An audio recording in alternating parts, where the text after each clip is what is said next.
people that are visiting our planet. We're going to benefit if we can ever make contact. They will be friendly aliens. We have no idea what's out there. Starships. It is the biggest story of all Going to time. happen in more than one place in the world. Probably to occur in Washington, D.C. In 2001.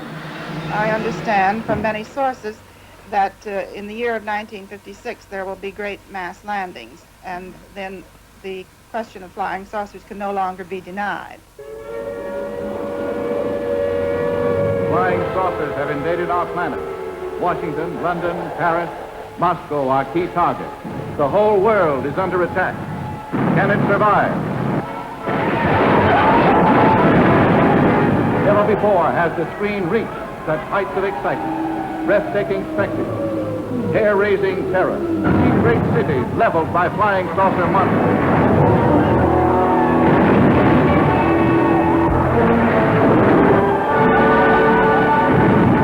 People of Earth, attention.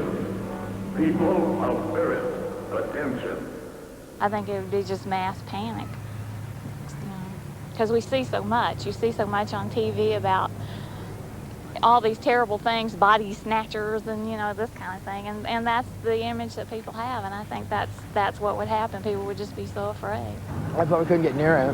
I wouldn't want to get near it because, you know, there'd be all these boneheads running around, you know, just like an accident, you know? The same thing is what happened if there was an accident, the guy was bleeding. Everybody crowd around, jam traffic, cause problems, so I just stay as back as far as possible. I would probably just stand way over there somewhere and just look, you know, and just see what happens. Probably run.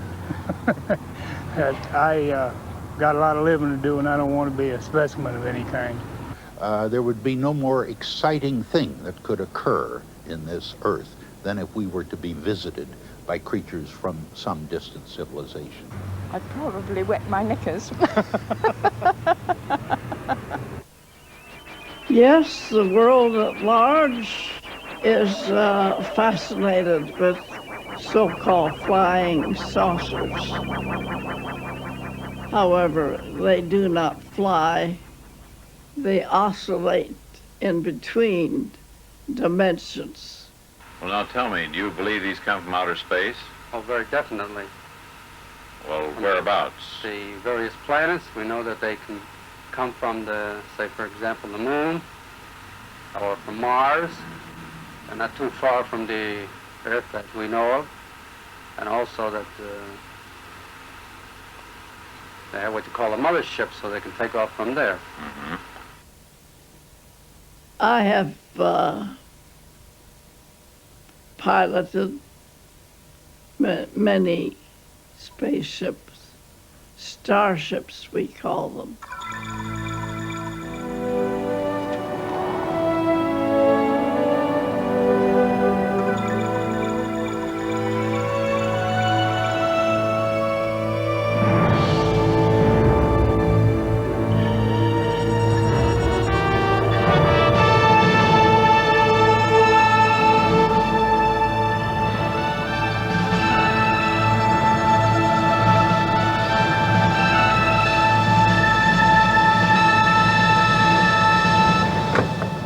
Hello.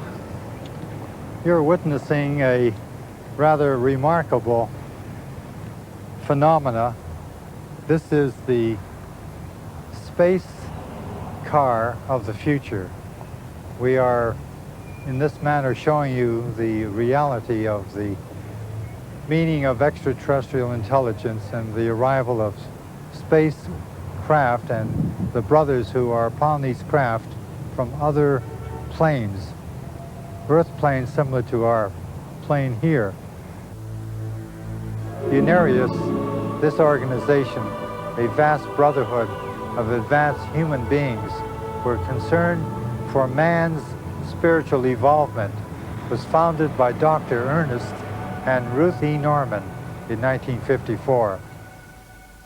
I am Uriel, the director and founder of this organization, Unarius. Our mission is to teach people that whatever man has done in the past, good, bad, or indifferent, he will repeat it in the present. Man lives forever. There is no such thing as death. He may change different bodies, which I expect to very, very soon.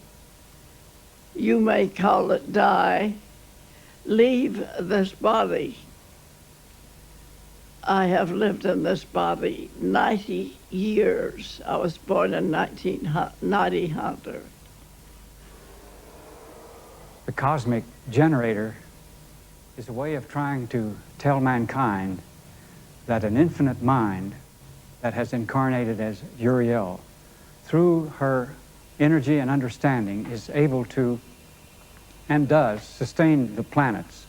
And the little lights that going from one planet to another are symbolic of the electromagnetic fields of energy that are a part of an infinite mind that sustain these planets in their orbits, and also energy is constantly in motion and constantly regenerating itself, as you might think of it as perpetual motion.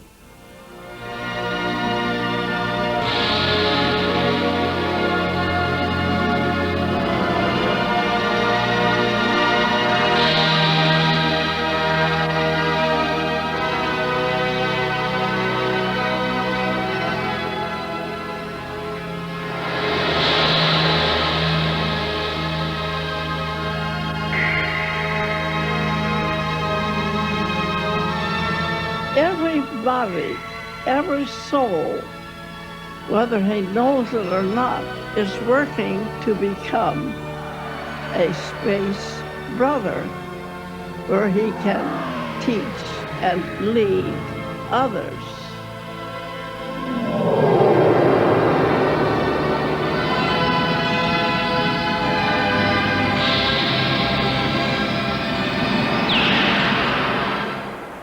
Well, do you believe in flying saucers yourself? Oh, very definitely. You ever seen any? Yes, I saw one about 3-4 weeks ago. Whereabouts? That's 13th Street and 6th Avenue. Right here in New York. That's correct. The sky is the stage, the actors, so-called flying saucers. Suddenly the Air Force takes off to intercept unexplained objects in the sky over Washington. Despite the appearance of the supposed saucers on radar, the planes draw a blank. But at other points, there's a flurry of saucer sighting incidents. Maybe the puzzling objects are from another planet or from an enemy here on Earth.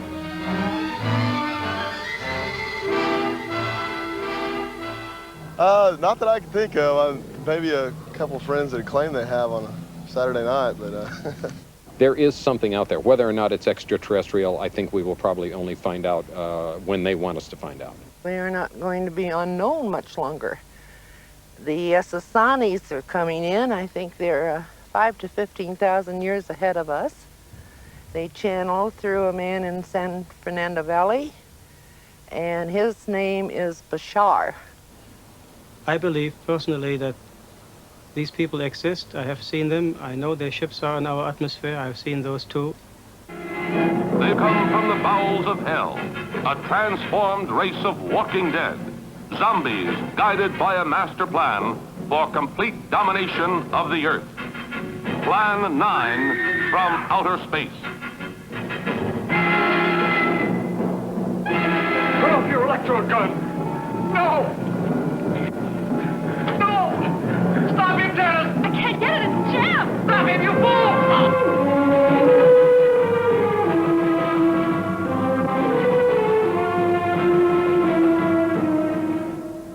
To help us. And also, in Salon 3, the system that we are in, if we blow this planet like they did Maldak, which is now the asteroid belt, it would throw the whole works out of balance. So it's a self-protective interest as well as a helpful one. We could be being observed, you know. I'd imagine that something's watching. I remember feeling that I was being watched and the only place I could look was up, you know, just from reaction. I'm allergic to these. And in this particular solar system, we do not rank very highly. In fact, we're rather an ordinary speck of dust as a planet. But we are progressing. We're doing things. And for that reason, we must have this outside help, this additional education. They want mankind to go forward, and so when it's the right time, they will land, and it will be karmically correct for them to do so. This is the American headquarters of the Aetherius Society in Los Angeles, California.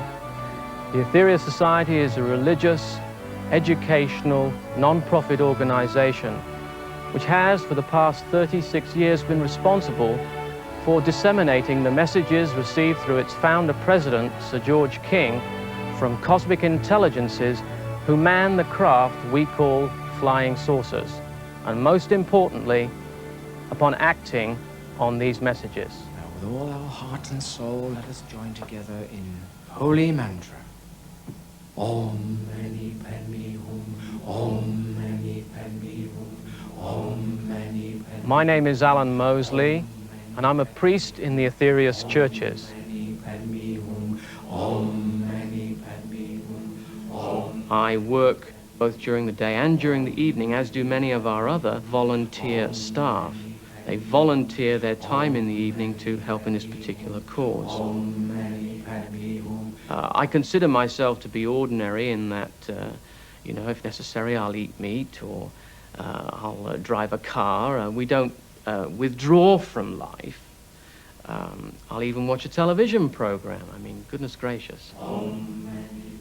Members of the Aetherius Society are ordinary people, and they do not claim to be extraterrestrials or have individual contact with extraterrestrials. What makes us a little extraordinary is just what we do. Other people find it unusual. Blessed are they who work for peace. Almighty Father of all creation, let your light flow through this world now. Let it shine into the hearts and minds of men now. So all may look within and see the glory of thine everlasting being. O Spirit of spirits, let your love flow through the hearts and minds of man now, so that he may look The message of the cosmic intelligences is that man has not been put on this earth to suffer, but that his state at this present time is the result of his own wrong thought and action. blessed are they. These intelligences can't take away our negative karma, but they can show us how to transmute it through spiritual action. Flow from this world. The cosmic masters have gone out of their way to give us the most potent tools in these days to help our world. See the glory. Blessed are they who work for peace. We released one particular battery in '74 to bring about peace on the little island of Cyprus, where you had both Greece and Turkey ready to start a major war. We released one battery. Within hours of that release, a ceasefire was declared. Who may look within and see the glory.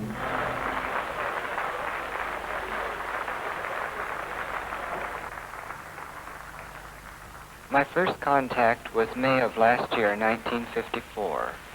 I was hurrying to catch the bus to go home in the early evening when I suddenly bumped into the back of a tall man dressed in a brown suit. He stood there for just a few moments, then suddenly disappeared. This was very frightening at first, but I have had the experience several times since, and the same thing has happened. One evening, last August 1954, Brother Baco came to my trailer and told me he would like to take me to the planet Venus. As we went to the door to go out, I saw the most beautiful, little illuminous ship sitting in my drive right in back of my car. I had never seen such a gorgeous piece of artwork anywhere. Brother Baco touched the ship and 3 little steps came out. We immediately went within, only to see the most beautiful white quilted material covering the entire interior of the ship. We sat down, I on Brother Baco's right. We immediately left the earth, and as you folks would know, as I was completely overwhelmed at the suddenness of all this. It was very hard to comprehend. Very suddenly, we went into a tailspin, but we arrived on the planet Venus. If we choose to accept the offers of our advanced space brothers, then they will share their wisdom and their knowledge and their science with us.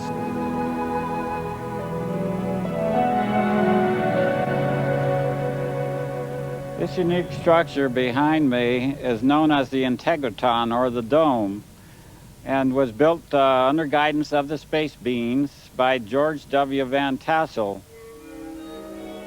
It was began in the late 1950s and is still not completed. When it is completed, if ever, then it should have the characteristics of creating a unique time field that would restore missing parts of the body, such as missing arms and legs. They have done demonstrations and experiments where animals missing various limbs and so on have been restored by this unique time field within the small-scale demonstration structures. When one goes inside the dome and stands directly in the center of the building, one receives very unique vibrations that raise the consciousness of all the people within the interior of the dome, and oftentimes sends them into an altered state of consciousness. And one time when I was here with a group where we were standing, we were standing around the edges of the building, and it seemed like the whole building was going to lift off.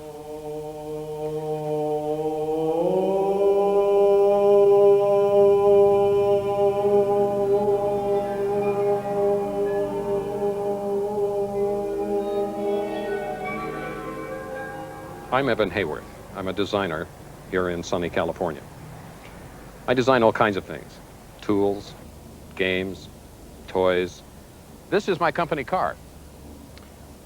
I use it to take a model of the solar system around to various schools. The basic car itself was a '62 Falcon, left to me by my dear father.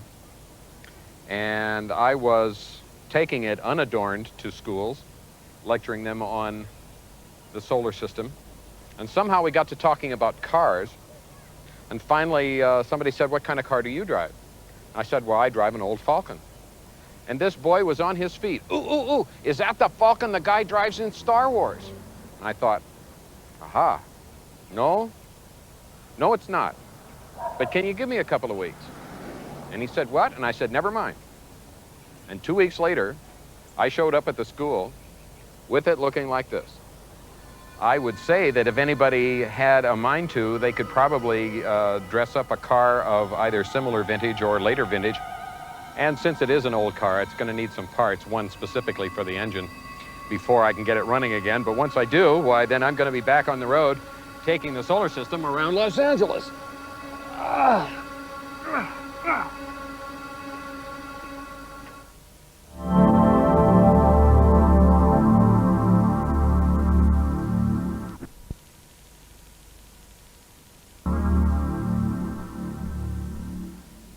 And I think we can call you a Venusian, is that right, Miss Hayden? Well, I rather like the planet Venus, but I wouldn't say that you could call me a Venusian. I think I'm just right here on Earth. A Venusian by adoption, then. How do I know you're not one of these people wandering around? Well, maybe you wouldn't know, but I would know. Oh, I see.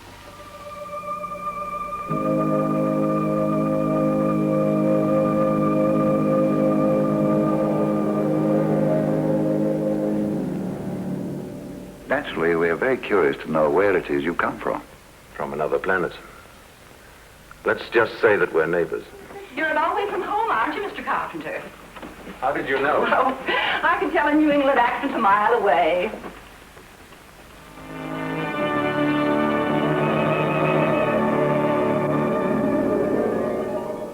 That I don't know, but I do believe they're making contact in whatever form or shape they take. And there have been a lot of people that I've read for who have actually seen flying saucers coming out of the ocean, literally beneath Baja California. As some have said, they come from within the Earth, but I firmly believe they're from outer space. I found evidence that we discovered alien bases on the moon. It gives life a little more dimension to think that there's some other life out there. Yeah. And I know there's a lot of people that say there's visitors from other places. They just keep us in check by appearing every now and then. And to keep us in check, if we go a little overboard, then they'll make sure we don't. That's my belief is that. Have you ever seen a saucer yourself? No. The only one I've seen is the one I built. That's probably why I built it. I'm Henry DiCienzo, owner of Flying Saucer Restaurant, situated in Niagara Falls, Ontario. All my life I've been fascinated by UFOs. My greatest dream is to have an encounter of the third kind in the hope that they may answer all the questions that have baffled me all my life. Have you ever had any alien visitors? Alien visitors? Some weirdos, yeah. But not really. Oh, one thing that people have commented after one is that they're attracted by the lights, the colored lights. I'd like to realize one more dream. I would like to create one huge flying saucer and in the same construction it was ferro cement, with the exception of having skylights on a roof instead of the solid cement, and to put it in a natural rocky terrain, elevated maybe 15, 20 feet from the elevation, and it would truly look like a UFO has landed. The looks would definitely be mind-boggling, more like a disco type setting with all its colors and costumes for the waitresses and the special drinks and saucer dogs and Saturn rings, whatever would complement decor.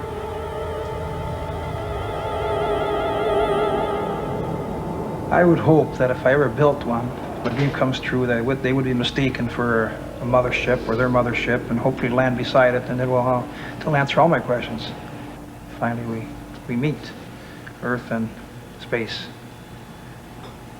That's what I would really like to see. You know, somebody might think that you're disappointed in not finding some horrible beast from another planet. I can't get over the awful feeling that this is the calm and that the storm is going to break out any minute.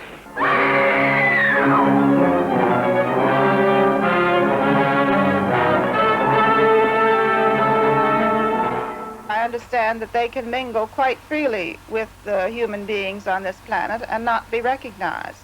They look like human beings? Or... Well, they are human beings. They just happen to come from a different background, so to speak, from a different environment. There's no reason why they shouldn't, look like a fork. There are some that are a little strange looking. However, those are not necessarily the majority of them. The large eyes, or as Barney called them, wraparound eyes. Some of them even have 3 eyes. Some of them have small mouths. A little tiny nose, thin slit for the mouth. They would have maybe pointed ears. No protruding part of the ears, no hair, and a gray tone to the skin.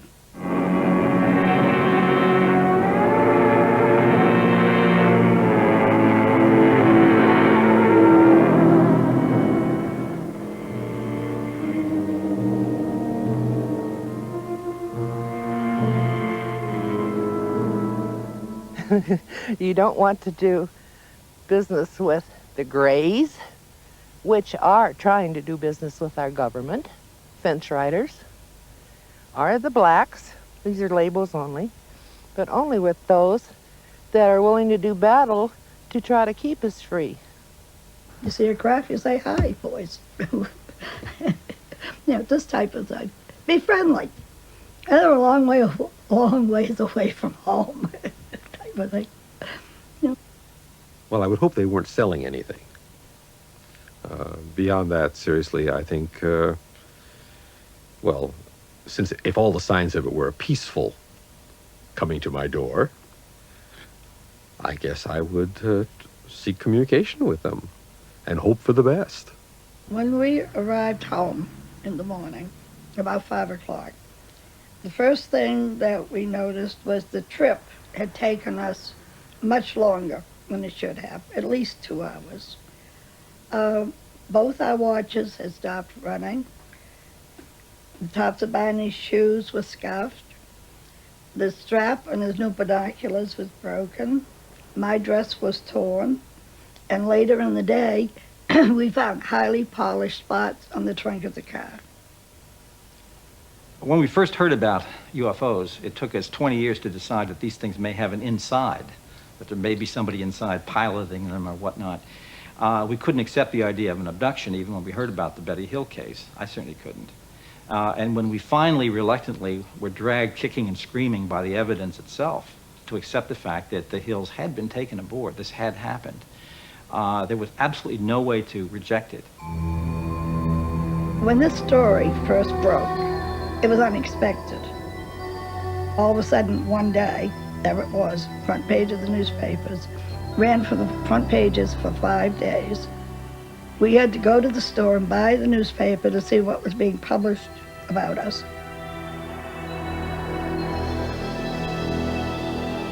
Barney was standing out in the field looking up at this craft, and he could see the big picture window and the red lights on each side. He could see this group of humanoid-like figures looking down at him, and one of them was saying to him, "Don't be afraid. No harm's going to come to you. You're not going to be harmed. Just stay there." Barney, wake up. Is Barney his name? And I wouldn't answer. And then the leader, there's no reason to be afraid. We just want to do some tests. And then when the tests are over, we'll take you and Barney back to your car. You'll be on your way back home in no time. And then come to a clearing. And there was, oh, I wish it were light so I could get a better picture of it. After my examination was completed, the man we call the examiner went into the room with Barney, and this, I'm alone now in the room with the leader, and I said to him, I would like to have something to take back with me to prove this really happened. There was a book there, and he said I could have this. But one of the crew members started yelling and carrying on, and so the leader took the book back. I won't forget about it. You can take the book, but you can never, never, never make me forget.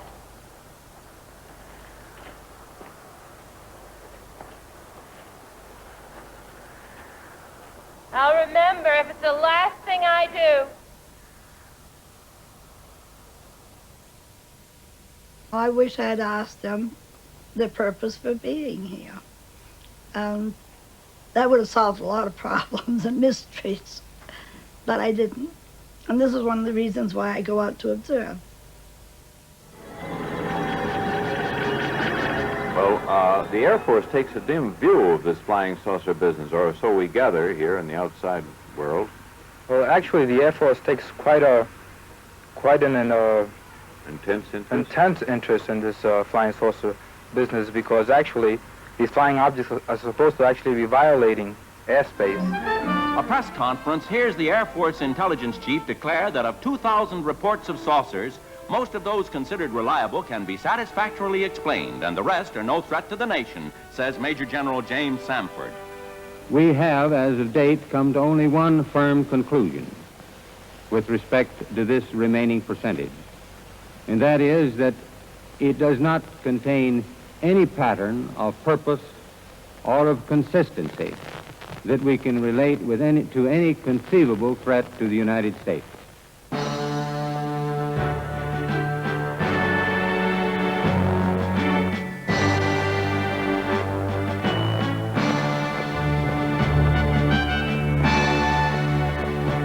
I work every day as a federal employee in a 5-sided building that has its own problems.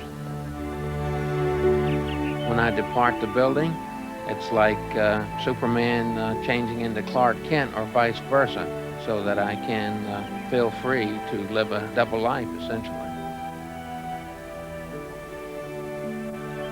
I'm Larry W. Bryant here in Alexandria, Virginia, where I operate the Washington, D.C. office of a group called Citizens Against UFO Secrecy, formed in the late 1970s to investigate what the government knows and when it knew it about UFO reality. Something crash-landed in New Mexico in 1947, leaving debris, bodies apparently of the occupants, snatched up by military authorities, spirited away for intelligence analysis of whatever was found on the alien bodies recovered.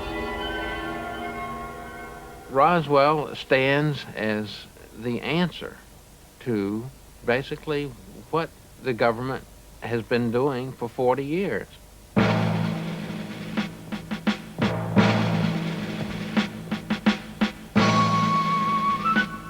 Analyzing the scene back in 1983, I decided to escalate public awareness of the issue by filing what I called a petition for a writ of habeas corpus extraterrestrial. In my petition, I sought to have the remains, bodies, they don't have to be human bodies, of allegedly crash-landed flying saucers presented to the court for proper disposition. Well, it didn't go far because of some technicalities. In a catch-22 characterization, I could not show the current whereabouts of the bodies at issue, so therefore the court had no choice but to grant the government's motion for dismissal.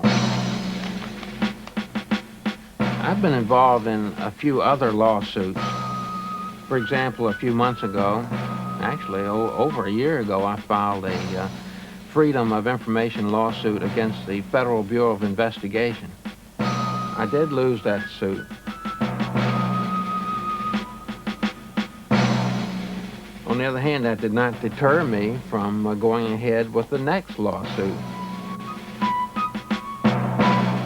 The latest lawsuit I filed against the Central Intelligence Agency over one document that refers to me.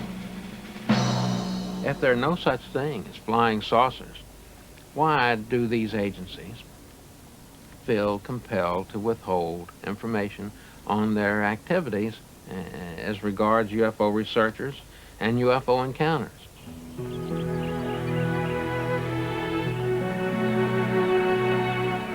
If Americans cannot criticize their government, then we're in more trouble perhaps than if we were being invaded by alien visitors. Here come the Martians, and they're riding on their Martian bike. Well, we have to find out right now, what kind of ice cream do the Martians like? Well, here come the Martians. Why staying in such a cheap hotel? Maybe we should help out the Martians. Looks like the Martians ain't doing too well. Martian time. Well, it's Martian rhyme time. We got a Martian rhymes for Martian time. And the Martians got notebooks in their little hand. Well, there's strangers in this land. Martian time, it's Martian time. Gentlemen, tell them all about it.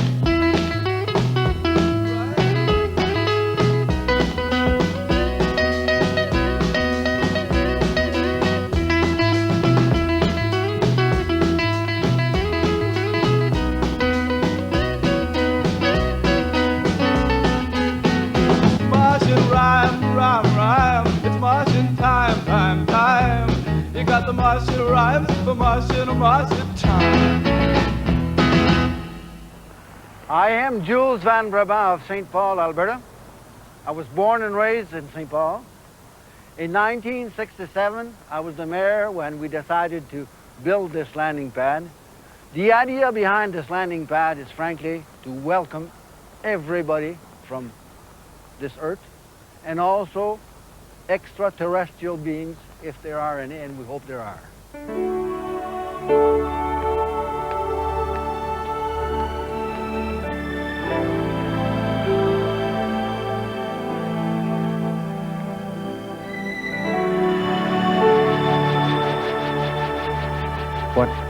we are explaining now is the landing of spacecraft in 2001. And as they land, you will note that they will be stacked up one upon another.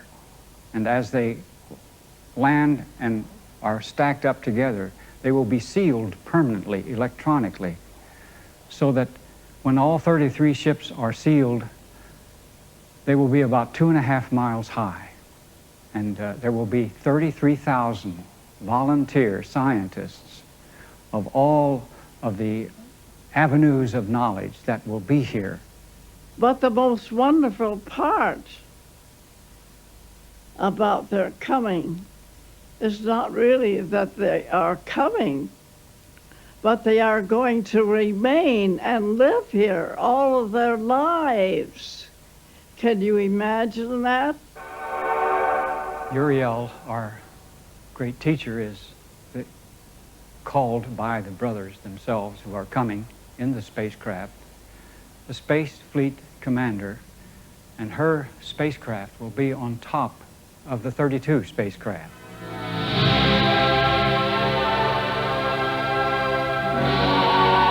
I carry the same power that our dear brother Jesus of Nazareth carried, and he turned over to me his love and light with the commendation, carry on from here, carry on my mission.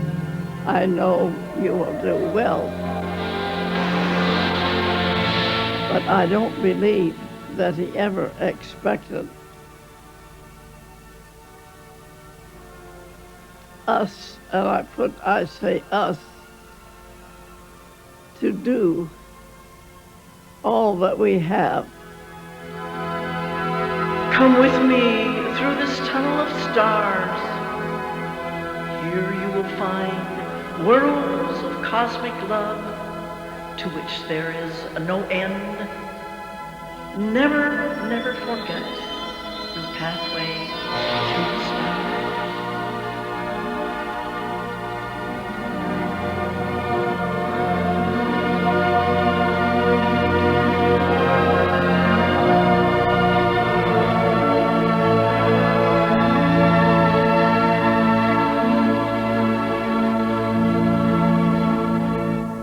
Yes, I would. And of course, depending on my schedule.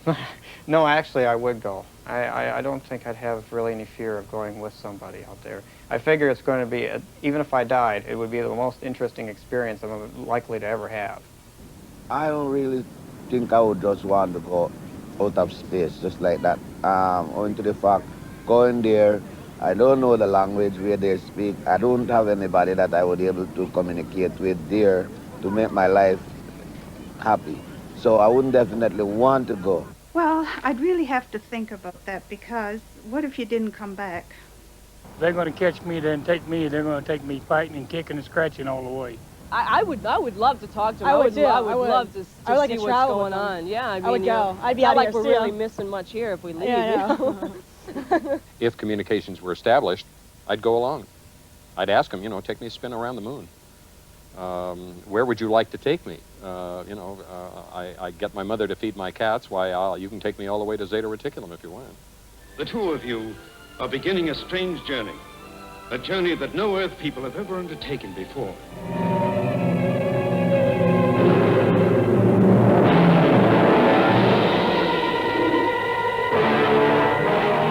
You'll marvel at the superior intelligence that unleashes its deadly ray, or can kidnap an airplane in flight.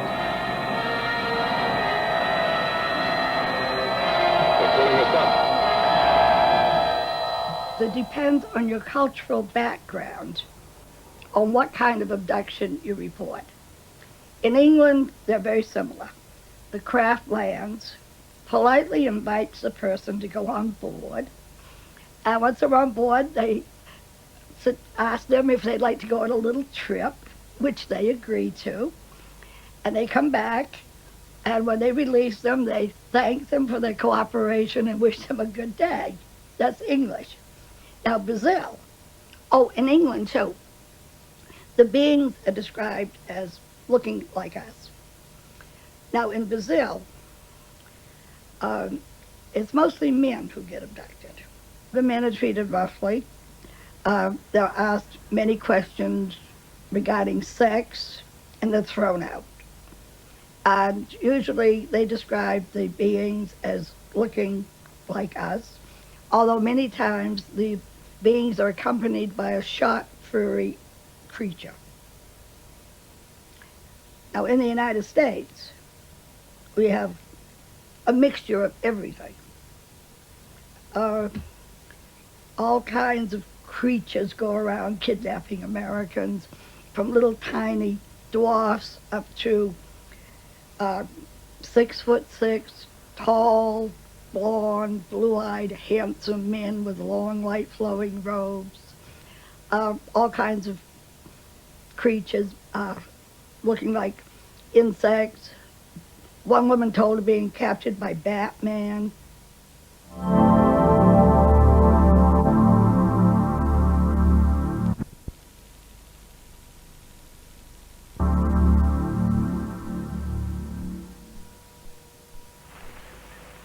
My experience is but a small part in this great plan. The Venetians are here among us with great love. Believe me, there are many more to come. Their purpose is to help us in this world crisis. Their influence is very great, as you will see. You are going to be able to meet these people, to talk with them, as well as take part in a trip to their planet. Believe me, for I know it is so. Lots of people, I guess, want to get away from all the horror that's going on around us and try and escape from it. And I guess they're looking upwards because they feel that's where the good will come from, you know, to get away from it all. Do you feel that's where it will come from somewhere From out up there, yes, definitely, yes.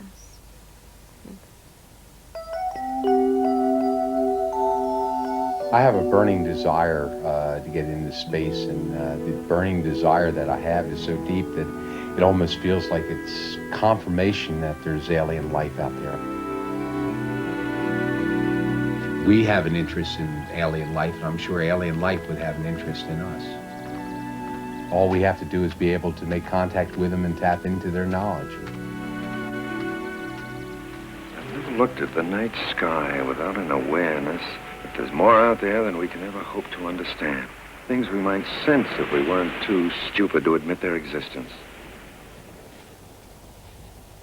We have had contact with the benevolent beings, the more advanced beings that made contact with Earthlings here in the early 50s and 60s. And oftentimes I've felt like I've been I'm maybe 50 years ahead of my time, and 43 of them have gone by already. We hope that we're not more than 50 years ahead of our time, and that mankind will have been prepared to accept the reality of the extraterrestrials and the benefits that they are here to offer our civilization. We live in peace, without arms or armies, secure in the knowledge that we are free from aggression and war, free to pursue more profitable enterprises. We do not pretend to have achieved perfection, but we do have a system, and it works. They could change our whole way of life. I mean, they must have resolved a lot of their problems in order to progress to the point of being able to come here and to stay here. Look at their science. And they must have abolished death, or at least have extremely long lives. So they have great medical advances. And they, you know, if they're coming here, they've probably been to other star systems. I mean, it could take us out of, we're almost like in the Stone Age compared with them. Look what it could do for us. Do you think that day will come? They're already here. I've been asked the question occasionally, since I see so many UFOs, the possibility that I attract them. And I would say the answer is definitely no, because I know where they go, and I go where they are to observe them.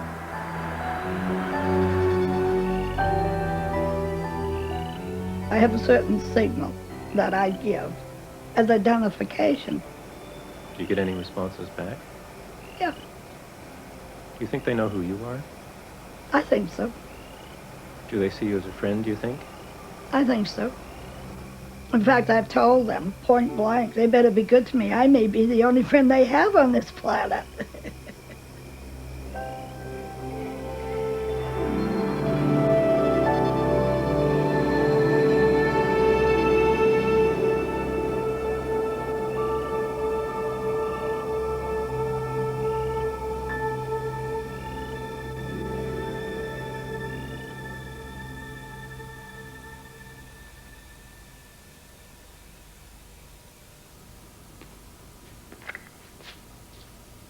Well, if people think I'm nuts, it doesn't really bother me. I won't let that persuade me away from my work or my cause, as I feel it as a vision. As an artist has a vision, I have a vision. I search and I seek, and I'm not about to give up that search for any reason. They may already be visiting this world. I am sending out music from here to try to make more direct contact. I think music expresses the human element very well. The human spirit, the human feelings and emotions are well transmitted in music. Quality music, of course, but music nevertheless. And this is Project Strat Earth Station 1, your Northern Michigan's only alternative ULF creative music station. We're now going to bring you some Afro-pop to warm up your evening.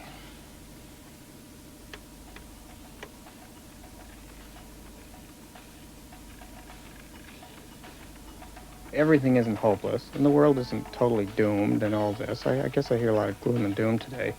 But no, I believe the message is hope. The message is encouragement of creativity, of spirit, of being and growth, and the awareness of others, and the awareness of what might be beyond this world as well.